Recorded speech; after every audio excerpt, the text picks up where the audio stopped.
अथर्वेदे तृतीयाष्टके द्वितीयोऽध्यायः। इच्छन्ति त्वा सौम्या सस्सखाय सुन्वन्ति सोमन्द्रदति प्रजांसि तिदिक्षन्ते अभिषस्तिञ्जनाः नामिन्द्रत्वदा कश्चन हि प्रकेतः न ते दूरे परमाचिद्रजां स्यादु प्रजाः हि हरिवो हरिभ्याम् स्थिराय वृष्णे सवनाकृते मायुक्ताग्रावाणः समिधाने अग्नौ इन्द्रः सुशिप्रो मखमातरुत्रो महाव्रातस्तु विकूर्मिरर्घावान् यदुग्रोधापाधितो मर्त्येषु वा अर्त्याते वृषभवीर्याणि त्वं भीष्माज्यावयन्नच्युतान्येको वृत्राचरसि दिग्धमानः भवद्या वा पृथिवी पर्वतासो नु व्रताय निमितेव तस्थुः उताभये पुरुहूतश्रवोभिरेको दृढमपदो वृत्रः सन् इमे चिदिन्द्ररोदसी अपारे यत्सङ्गृह्णामखवन् काशिरित्ते प्रसूत इन्द्रप्रवता हरिभ्याम् व्रते वज्रः प्रमृणन्मे हेतु शत्रून् जहि प्रतीचो अनूजः पराचो विश्वम् सत्यम् कृणु हि विष्णमस्तु यस्मै धायुरदधामर्त्याया भक्तम् चिद्भजते गेह्या अंसः भद्रात इन्दसुमतिर्घृताजीः सहस्रदाना पुरुहोतरातिः सहदानुम् पुरुहोतक्षयन्तमहस्तमिन्द्रसम्पिणकुणारुम् अभिवृत्रम् वर्धमानम् विजारुमपादमिन्द्रतपसा जघन्थ निसामनामि शिरामिन्द्रम् रघोमिम् महेमपाराम् सदने ससत्थ अस्तभ्नाद्याम् वृषभो अन्तरिक्षमर्षन्तापस्मदेह प्रसूताः अलातृणो बल इन्द्रव्रजोगोः पुराहन्तोर्भयमानो व्याहार सुगान् पथो अकृणोन्निरजेगाः प्रावन्वाणीः पुरुहूतम् धमन्तेः एको द्वे वसुमती समीची इन्द्र आपप्रौ पृथिवीमुदद्याम् उतान्तरिक्षादभिनः समेक इशो रथेः सयुजः शूरवाजान्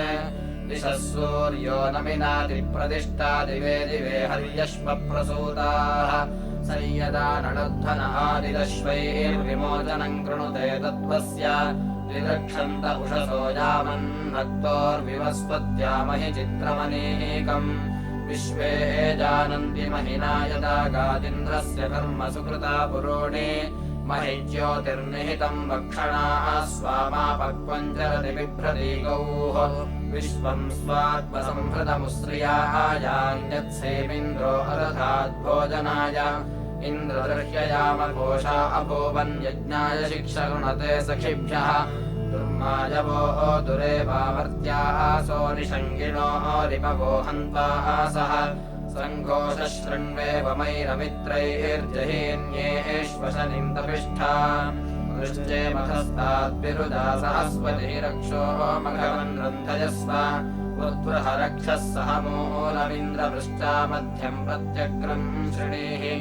आकेपतः सनलोकम् चकर्थब्रह्मद्विषेतपुषिम् हेतिमस्य स्वस्तये वाजिभिश्च प्रणेतः संयन्महीरिष आसत्सि पूर्वीः राजो मन्दारो बृहदस्यामास्मे अस्तु भग इन्द्रप्रजावान् आनो भरभगमिन्द्रद्युमन्तम् निदेष्णस्य धीमहि प्ररेके पूर्व इव प्रथे कामो अस्मेतमा प्रणवसुपते वसूनाम् इमम् कामम् मन्दया गोभिरश्वैश्चन्द्रवताराधसा वप्रथश्च स्वर्यवो मदिभिस्तुभ्यम् विप्रा इन्द्रायवाहः कुशिकासो अक्रन् आनो गोत्रादर्दृहि गोपतेगाः समस्मभ्यम् सनयो यन्तु वाजाः विवक्षाः असि वृषभसत्यशुष्मोऽस्मभ्यम् सुमघवन्बोधिगोदाः शुनम् हुवेम मघवानमिन्द्रमस्मिन् भरे धृतमम् वाजसातौ शृण्वन्तमुग्रभूतये समत्सुघ्नन्तम् वृत्राणि सञ्जितम् धनानाम् शासद्वन्ध्यर्तुहितुर्नप्त्यङ्गाद्विद्वाम् घृतस्य देधितिम् सपर्यन् पिता यत्र दुहितुस्सेकमृञ्जन् संशज्ञेन मनसा दधन्वे न यावयेतान्वो रिक्थमारैश्चकारगर्भम् सरितुर्निधानम् यदि मातरो जनयन्तवह्निमन्यः कर्ता सुकृतोरन्यरुन्धन् अग्निर्जज्ञे जुह्वा आरेजमानो महस्पुत्राङ्गरुषस्य प्रयक्षे महान् गर्भो मह्या जातमेषाम् महे प्रवृद्धर्यश्वस्य यज्ञैः अभिजैत्रेरसजन्तस्पृधानम् महि ज्योतिस्तमसो निरजानन् तञ्जानदीः प्रत्युदायन्नुषासः पतिर्गवामभवदेक इन्द्राः वीणौ सतीरभिधीराः अदृन्दन् प्राजाहिन्दन्मनसा सप्तविप्राः विश्वामविन्दन् पथ्यामृतस्य प्रजानन् नित्तानमसा विवेश विदद्यते सरमा रुग्णवद्रेर्महिबाधः पूर्व्यम् सध्यर्कः अग्रन्नयत्सुपद्यक्षराणामच्छारवम् प्रथमाजानतीगात् अगच्छतु विप्रतमः सखीयन्नसूदयत्सुकृते गर्भमद्रीः ससानमर्यो युवभिर्मखस्यन्नथा भवदङ्गिराः सद्यो अर्चन् सतः प्रतिमानम् पुरोभोर्विश्वा वेदति निवाहन्ति शुष्णम् प्रणोदिवः पदवीर्गव्युरर्चन् सखा सखेऽङ्ग्रमुञ्चन् निरवद्यात् निगौ यथा मनसा सेतुरर्कैः कृण्वानासो अमृतत्वाय गातुम् इदम् चिन्द्रसदनम् भूर्येषाञ्येन मासाम् असिषा सन्दृतेन सम्पश्यमाना अमदन्नभिस्वम् वयः प्रत्नस्य रेतसो दुःखानाः विरोधसे अनपद्घोष एषाम् जाते निष्ठामदुर्गोषु वीरान् स जातेभिर्वृत्रहासेदुहव्यैरुदुश्रियाः असृजतीन्द्रो अर्कैः पुरोज्यस्मै कृतवद्भरन्ते मधुस्वात्मदुदुहेजेन्यागौः पित्रे चिच्चक्रुस्सदनम् समस्मै महिद्विषे एवत्सुकृतोऽभिहिख्यन् विष्कभ्रन्तस्कम्भनेनाजनित्री आसीना ऊर्ध्वम् रभसम् विमिन्वन् महेयदिष्णाशिष्णसेधात् सद्यो वृथम् विद्वाम्रोदस्योः गिरो यस्मिन्ननवद्याः समीचीर्विश्वा इन्द्रायतभिशीरनुक्ताः मह्याते सख्यम् वश्मिशक्तिरावृत्रघ्ने नियुतो यन्ति पूर्वे महिस्तोत्रमवलागन्मसूरेरस्माकम् सुमखवन्बोधिगोपाः महि क्षेत्रम् पुरश्चन्द्रम् विविद्वानादित्सखिभ्यश्च रथम् समैरत इन्द्रो नृभिरजनद्दीद्याः नः साकम् सूर्यमुषसङ्गातुमग्निम् अपश्चिदेश विभो ओदमो नाः प्रसध्रीजेरसृजद्विश्वश्चन्द्राः मत्वः पुनानाः कविभिः पवित्रैर्द्युभिर्हिन्वन् मनुकृष्णे वसुधिते जिहाते उभे सूर्यस्य ब्रह्मणा जजत्रे पर्यत्ते महिमानम् रजद्धि सखाय इन्द्रकाम्याः रजिव्याः पतिर्भवरुद्रहंसो नृतानाम् गिराम् विश्वायुर्वृषभोपयोधाः आनो गहि सख्येभिः शिवेभिर्महान्महेभिरोधिभिः सरण्यन् तमङ्गिरस्वन्नमसा सपर्यन्नव्यम् कृणोमि सन्न्यसे पुराजाम् द्रुहोऽभियाहि बहुला देवीः स्वश्च नो मघवञ्छातयेधाः विहः पावकाः प्रदता अभूवन् स्वस्ति नः पिप्रहि पारमासाम् इन्द्रत्वम् रथिनः पाहि नो रिषो मक्षो कृणहि गोदितो नः अदेदिष्टरुद्रः गोपतिर्गा अन्तः कृष्णाम् अरुषैर्धामभिर्गात् प्रसूदृतादिशमानऋतेन दुरश्च विश्वाः अवृणोदपस्वाः शुरम् भवेम मखवानमिन्द्रमस्मिन् भरे धृतमम् वाजसातौ शृण्वन्तमुग्रमूतये समत्सुघ्नन्तम् रुद्राणि सञ्जितम् धनानाम् इन्द्रसोमम् सोमपते पिबेमम् माध्यम् दिनम् सवनम् चारुयत्ते प्रपृथ्या शिप्रे मघवन्द्रजेशिन् विमुच्या हरेः इह मादयस्व गवाशिरम् मन्थिनमिन्द्रशुक्रम् विभासोमम् ररिमाते मदाय ब्रह्मकृता मारुतेन गणेन सजोषाः रुद्रैस्त्रिपदा वृषस्व एते शुष्मय्येत विषेमवर्धन्नर्चन्द इन्द्रमरुतस्तवोजाः पाध्यन् दिने सवने वज्रहस्तपिबा रुद्रेभिः सगणः सुशिप्रा त इन्वस्य मधुमद्भिः इन्द्रस्य शर्धो मरुतो य आसन् येभिर्वृत्रस्येषितो विवेदाः मर्मणो मन्यमानस्य मर्म मनुष्वदिन्द्रसवनञ्जुषाणः पिबासो वंशश्वते वीर्याय स आववृत्स्वहर्यश्वयज्ञैः सरण्युभिरपो अर्णासि सर्षै तमपो यद्धवृत्रम् च खन्वाम् कत्याहम् इव प्रासृजः सर्तवाजौ शयानमिन्द्रचरदावधेन वौरिवाम् सम्परिदेवीरते एवम् यजामहिन्नमसा वृद्धमिन्द्रम् बृहन्त वृष्णमजरयुवानम् यस्य प्रिये ममतुर्यज्ञस्य तरोदसी महिमानम् ममाते इन्द्रस्य कर्म सुकृता पुरोणि मूढतानि देवानमिनन्ति विश्वे आधारयः पृथिवीन्द्यामुते माञ्जजान सूर्यमुषसम् सुसंसाः अद्रोघसत्यन्तवदन्महित्वम् सत्यो यच्चातो अपिबोह सोमम् नद्याव इन्द्रतपसस्त ओजो नाहानमासाः शरदो वरन्त त्वम् सत्यो अपिबो जात इन्द्रपदाय सोमम् परमेव्यो मन्न यद्धत्या वा पृथिवी आविवेशीरथाः भवः पूर्यः कारुथायाः अहन्नहिम् परिशयाः नवर्ण ओजायमानन्तु विजातव्यान् न ते महित्वमनुबोधदत्योर्यदन्ययाः स्फिग्याक्षामवस्थाः यज्ञो हित इन्द्रवर्धनो बोधुतप्रियः सुतसोमो वियेधाः यज्ञेन यज्ञमवयज्ञियः सञ्यज्ञस्ते वज्रमहि हत्य आवत् यज्ञेनेन्द्रमवसा चक्रे अर्वागैनम् सुम्नायनम् व्यसेव वृत्याम् स्तोमेभिर्वावृते पूर्येभिर्यो मध्यमेभिरुतनूतनेभिः विवेशयन्माधिषणाजजानस्तवैः पुरावार्यादिन्द्रवह्नाः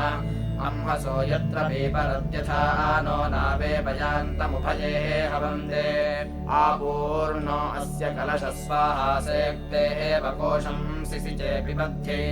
समुप्रिया आववृत्रन्नदाय प्रदक्षिणिदभिसोमाः स इन्द्रम् नत्वा गभीरः पुरोतसिन्धुर्नात्रयः परिषन्तो वरन्त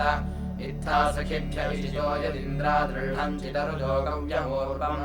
शुनम् भुवेम मखवानमिन्द्रमस्मिन् भरे नृतमम् वाजसातौ शृण्वन्तमुग्रमूतये समत्सुघ्नन्तम् रुद्राणि सञ्जितम् धनानाम् प्रपर्वतानामुशते उपस्थादश्वे इव विशिते हासमाने गावे एव शुभ्रे मातरारिहाणे विपाक्षुदुद्रे पयसा जवेते इन्द्रेषिते प्रसवम् भिक्षमाणे अच्छाः समुद्रम् रथ्ये एव याथः समाराणे ऊर्मिभिन्वमाने अन्यावामन्यामप्येति शुभ्रे अच्छा सिन्धुम् मातृतमामया संविपाशमुर्वीम् सुभगाः मगन्म वत्समिव मातराः संरिहाणे समानय्यो निमनुसञ्चरन्ते येना वयम् वयसा पिन्वमाना अनुयोनिन्देवकृतम् चरन्तेः न वर्तवे प्रसवः सर्गदग्धः कीजुर्विप्रो नद्यो ओजो हवीति न मध्वम् मे वचसे सोम्याजर्तावलीरुपमुहूर्तमेवैः प्रसिन्धुरच्छाः बृहते मनीषामस्युरह्वे कुशिकस्य सूनुः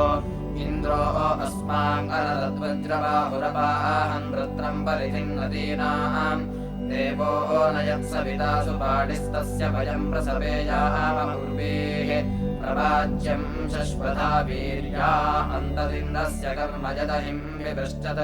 विवज्रेण परिषदो जघानायन्नापोजनमिच्छमानाः एतद्वचो यदि कर्मा विपृष्ठाः यत्ते घोषानुत्तरायुगानि उक्थेषु कारो प्रतिनोजुषस्तमानो निकः पुरुषत्रा नमस्ते ओषुस्वसारः कारवे शृणोत जयौवो दूरादनसारथेन निशो न मध्वम् भवता सुपारा अधो अक्षाः सिन्धवः स्रोत्याभिः आते एकारो शृणवामावचांसि याथ दूरादनसारथेन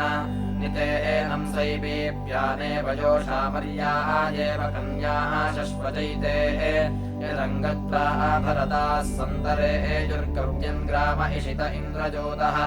अर्षादः प्रसवः सर्गदत्त आवो वृणे सुमतिम् यज्ञियानाम् अतानिषुर्भरतागव्यवः समभक्तविप्रः सुमतिन्नदीनाम् प्रपिन्वद्मविषयन्ते सुराधाः भक्षणाः प्रणद्धं यातशेभम् उद्ध ऊर्मिः शम्याः हन्तापो योक्त्राणि मुञ्चत मादुष्कृतौ येन साघ्यं शूनमारदाम् इन्द्रः पूर्भिदातिरर्दा समर्कैर्विदत्तसुर्दयमानो विशत्रून् ब्रह्मज्योतस्तन्वाः वावृधानो भूरिदात्र आपृणद्रोदसे उभे अखस्य तेतविषस्य प्रज्योतिमियर्निवाचममृताय पूषन् इन्द्रक्षितेनामसि मानुषीणाम् विशान् दैवेनामुत पूर्वयावाः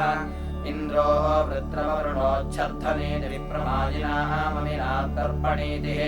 अहन्व्यम् समुषधग्वनेष्वाविर्धेनाः इन्द्रस्वर्षा जनयन्नहानि जिगायोषिग्विप्रतना अभिष्टिः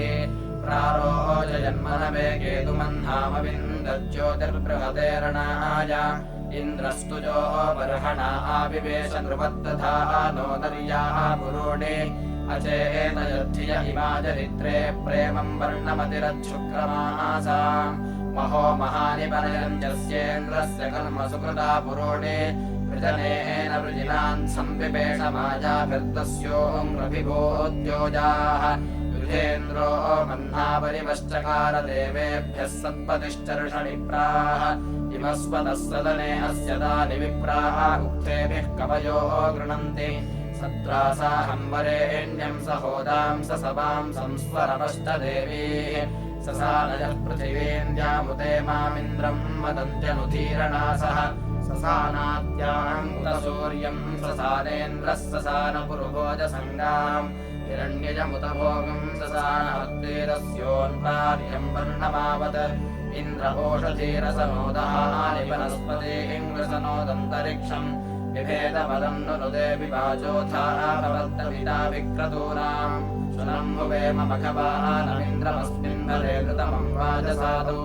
शृण्वन्तमुग्रमूतये समत्सुघ्नन्तम् वृत्राणि सञ्चितम् धनानाम् तिष्ठा हरिरथः युज्यमानायाहि वाजुर्न नियुतो नो अच्छा विपास्यन्तो विसृष्टो अस्मे इन्द्रस्वाहारलिमा देवताय उपाजिरा पुरुहूताय सप्तीहरिरथस्य तूर्ष्वाजुनज्मे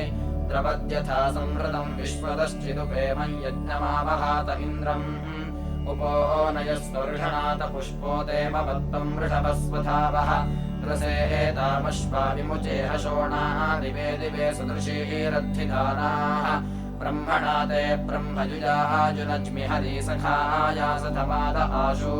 स्थिरम् रथम् सुखमिन्द्राधितिष्ठन् प्रजानन् विद्वान् उपयाहि सोमम् पाते हरे वृषणा वीतपृष्ठा निरीरमन्यजमानासो अन्ये अत्यायाहि शश्वतो वयन्ते रम् सुदेभिः कृणवामसोमैः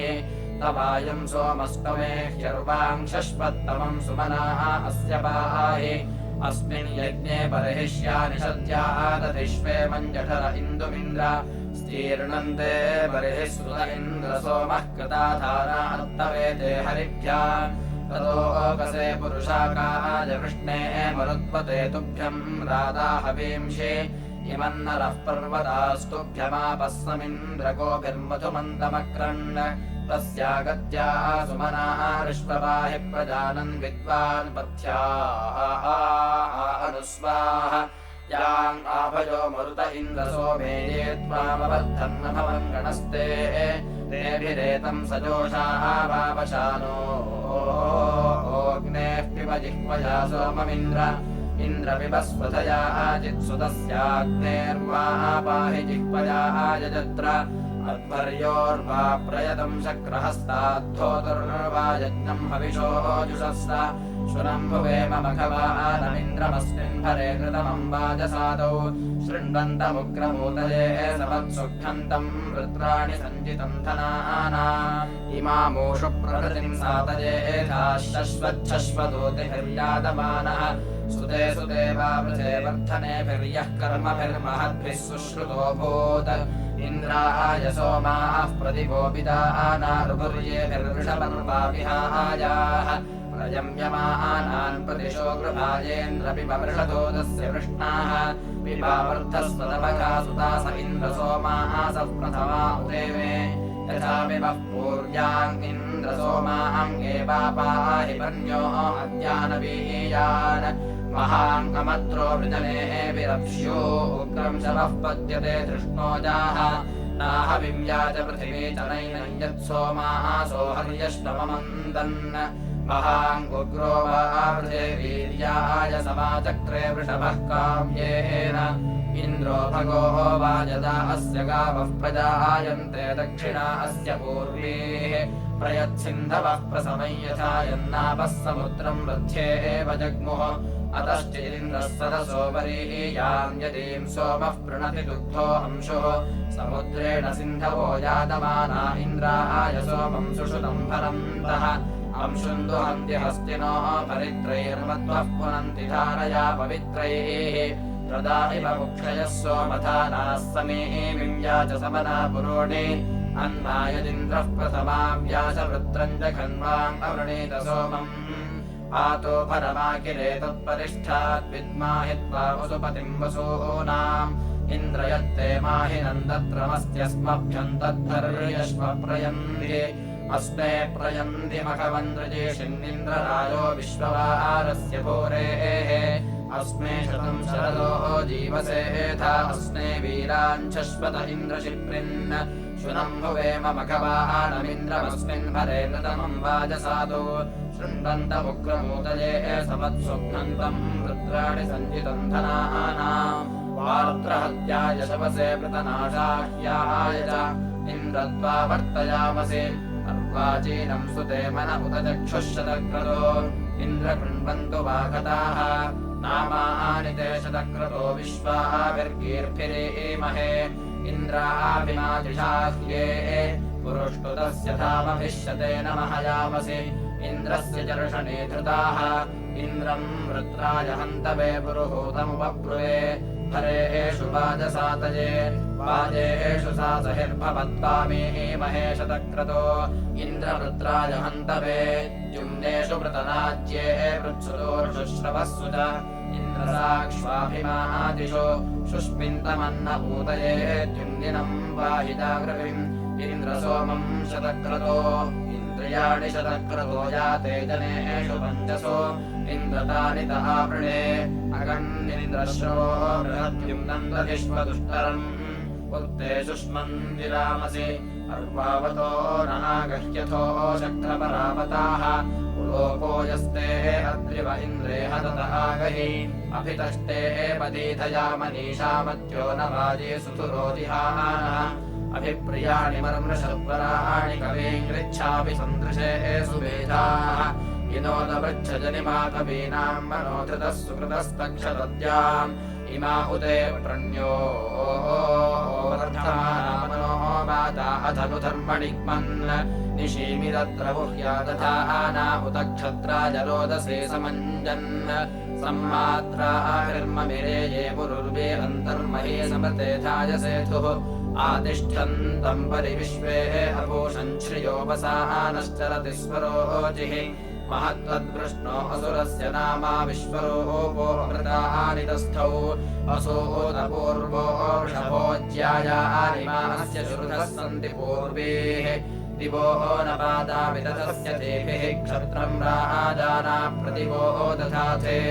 त्रीणि राजाना विदथे पुरोणि परिविश्वानि भूषथः सदांसि अपश्यमत्र मनसा जघन्वान् व्रते गन्धर्वान् अपि वाजुकेशान् तदिन्वस्य वृषभस्य धेनोरानामभिर्ममिरे सख्यङ्गोः अन्यदन्यदसूर्या अम्बसानानिमायिनो ममिरे रूपमस्मिन् तदिन्वस्य सवितुर्नगिर्मे हिरण्यये मम दीयामशिश्रेत् आसुष्टुदीरोदसे विश्वमिन्वे अपि एवयोषा जनिमानि मौरे युवम् रत्नस्य साथथो महो यद्दैवीः स्वस्तिः परिणस्यातम् गोपाजिह्वस्य तस्थुषो विरोपा विश्वे पश्यन्ति वाजिनः कृतानि शुनम् भुवेम मघवानमिन्द्रमस्मिन् भरे नृतमम् वाजसातौ शृण्वन्तमुग्रमूतये समत्सुक्षन्तम् रुद्राणि सञ्जितम् धनानाम् इन्द्रम् मतिर्हृद आवच्यमानाच्छापतिम् स्तोमतष्टादिगाति याजाकृभिर्विदथे शस्य मानेन्द्रयत्ते जायते विद्धि तस्य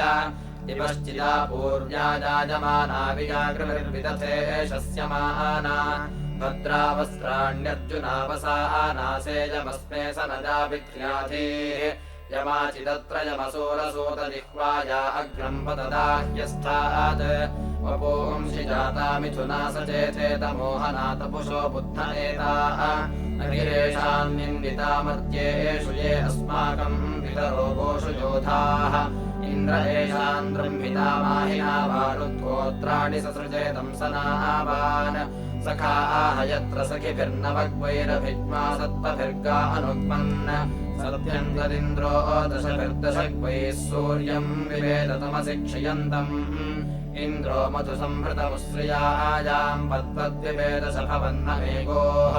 गुहा आहितम् गुह्यम् गूढमप्सु हस्ते दधे दक्षिणे दक्षिणावान्